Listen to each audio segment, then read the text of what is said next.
Au pied de la vieille ville et adossé à l'église Saint-Louis, le centre Newman a vu passer des générations pour se préparer à la communion, au baptême, au mariage. Cela fait partie du patrimoine de hier, cela fait partie du patrimoine de la paroisse. Mais ce patrimoine n'a de sens que s'il est tourné vers le futur et non pas vers le passé. Même s'il a contribué à faire de nous ce que nous sommes aujourd'hui et ce que nous voulons être, des témoins, des disciples missionnaires du Christ.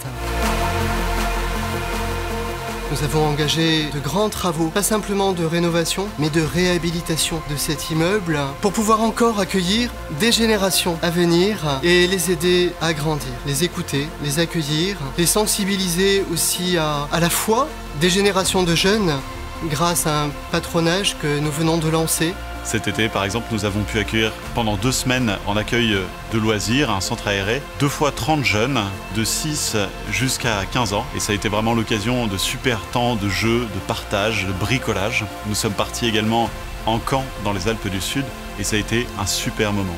Le centre Newman héberge également le patronage tout au long de l'année. Le samedi, nous accueillons 30, 50 enfants parfois. Nous avons également effectivement des grands, des lycéens qui sont même là au service et qui aident les plus jeunes. Voilà l'esprit du patronage, voici l'esprit de Newman, que les plus grands se mettent au service des plus jeunes pour former ensemble comme une famille. Et ce public, ce n'est pas seulement les petits jeunes de la paroisse, mais c'est aussi une invitation à aller voir plus loin, aller un peu aux périphéries, d'inviter des jeunes qui ne fréquentent pas forcément nos églises, mais à qui on aimerait vraiment proposer ces temps de jeu, de partage, de rencontres fraternelles, en fait toutes simples. Nous vous attendons nombreux au Patro Newman. Venez, voyez.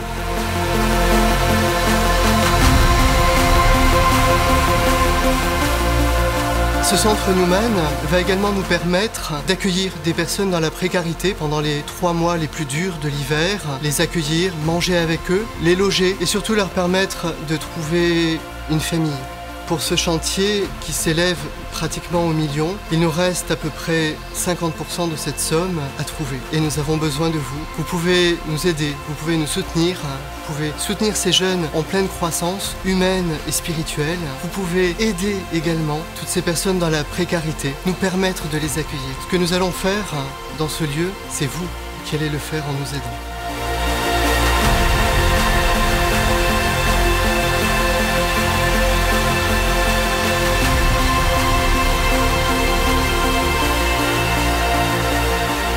Mais ce patrimoine n'a de sens que s'il est tourné vers le futur et non pas vers le passé. Même s'il a contribué à faire de nous ce que nous sommes aujourd'hui et ce que nous voulons être, des témoins, des disciples missionnaires du Christ.